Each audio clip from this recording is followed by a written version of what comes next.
Hi! నేనైతే సాత్విక్ కోసం అయితే ఉగ్గు తయారు చేస్తున్నాననమాట. సెర్లాక్ అంటాం కదా! అదైతే నేను తయారు చేస్తున్నాను.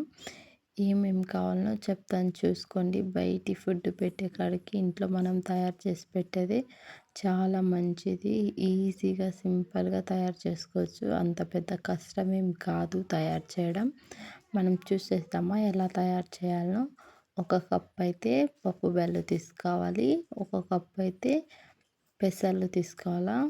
నేనైతే ఇదే కప్పుతోటి కొలుసుకుంటున్నాను. మెజర్మెంట్ ఈ కప్పుతో తీసుకుంటున్నాను కాబట్టి మీరు ఈ కప్పు అయితే ఆ కప్పు. నాకైతే ఇదైతే 1 మంత్ దాకా వస్తుంది.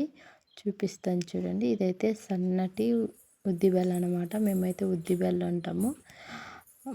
ఇక్కడైతే మినపగుళ్ళు అంటారు. తర్వాత శనగపప్పు కూడా ఒక కప్పు చూడండి. తర్వాత వచ్చేసి వేసం పప్పులు అనమాట.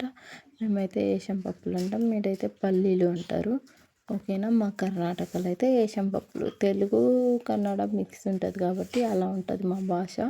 ఓకేనా, అడ్జస్ట్ చేసుకోండి. ఓకే.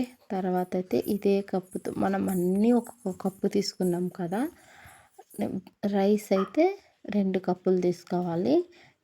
మనకు వడ్ల బియ్యం ఉంటాయి కదా, అవి అయితేనే మంచిగా ఉంటుంది.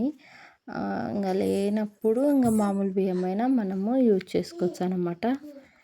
ఏదైనా యూజ్ చేసుకోవచ్చు అనమాట. ఓకేనా. ఇప్పుడు చూసారా, దీంట్లో ఏదైనా పప్పు మిక్స్ చేసి ఉంటే ఒకవేళ వేసుకోవాలంటే వేసుకోండి. ఆరెంజ్ కలర్ పప్పు అయినా కానీ ఏదైనా వేసుకోవచ్చు. సరేనా.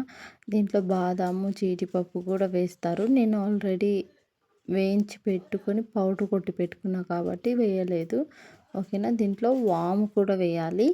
అది లాస్ట్కు వేపేటప్పుడు చూపిస్తాను. ఓకేనా. ఇప్పుడైతే మనము ఇది కడిగి ఎండేసుకోవాలన్నమాట. ఎండబెట్టుకోవాలా నీట్గా. ఒక 2 టైమ్స్ వాష్ చేసి ఆరబెట్టుకోవాలి. ఇలా ఆరబెట్టుకోవాలన్నమాట. కడిగేసాను. ఎండ అయితే చాలా ఉంది.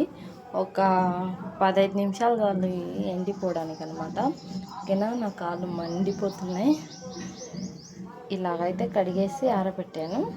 తర్వాత ఆరిన తర్వాత ఫ్రై చేసేటప్పుడు మళ్ళీ వీడియో చేస్తాను. ఓకేనా.